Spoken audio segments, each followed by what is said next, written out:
Alright, I haven't done one of these videos in a long time, but my Let's Talk About the Final Fantasy XIII Trilogy video is my most viewed video here on YouTube, and I've been wanting to talk about Streets of Rage 4 since the moment I turned it on. First, let's go over some history. I played the original Streets of Rage probably a million times. I grew up with the Sega Genesis, and Streets of Rage was one of the first games I got for it.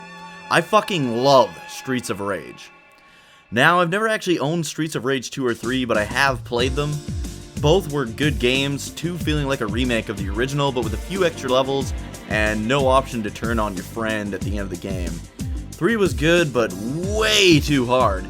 I've been told I have to try the Japanese version of the game because the difficulty was increased here in North America to counteract the rental business. Anyways, now you know my history with this incredible series, so let's get into Streets of Rage 4.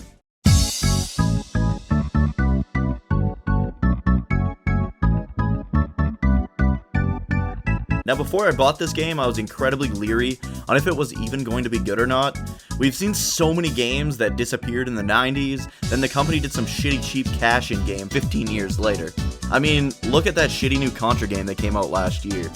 Thankfully, to my surprise, Streets of Rage 4 was the ultimate love letter to all of us Streets of Rage fans.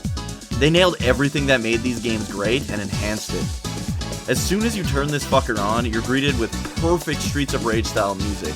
This is exactly what Streets of Rage music made in the present day should sound like. A lot of you who didn't grow up playing these games are probably wondering what the hell I'm talking about here, but this series has a signature musical style that makes up probably 50% of the feel you get when playing these games. This extremely urban, dark techno music is known as house music, and Olivier Derivière, as well as the original composers, Yuko Koshiro and Motochiro Kawashima, did a perfect job of this game's soundtrack. I hope I didn't butcher their names. Even the characters in the background can't help but stomp their feet and eat their ramen to the beat of these tracks. In fact, the music of Streets of Rage is so important that in Streets of Rage 4, Kawashima is actually one of the bosses in the game.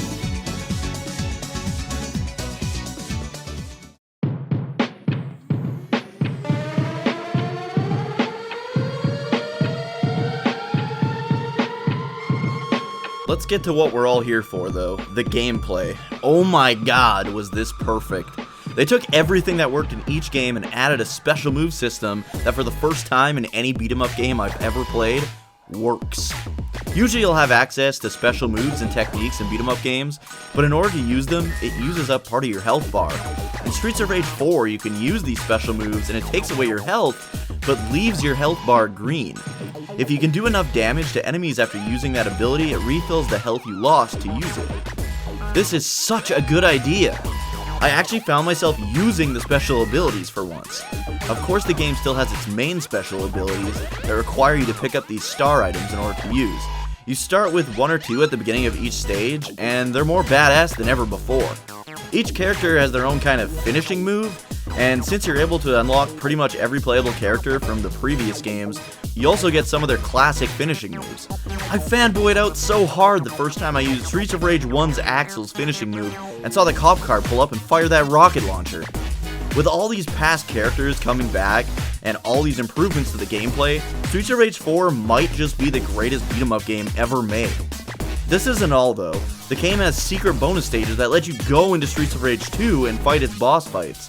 Did I mention you can play this game co-op online with a friend? This game has everything I could have asked for as a fan and more. I'm so incredibly happy with this game, and I've probably beaten it about 8 or 9 times already. If you like beat-em-up games at all, please do yourself a favor and pick this bad boy up. I made sure to get it on the Switch so I can play it wherever I want.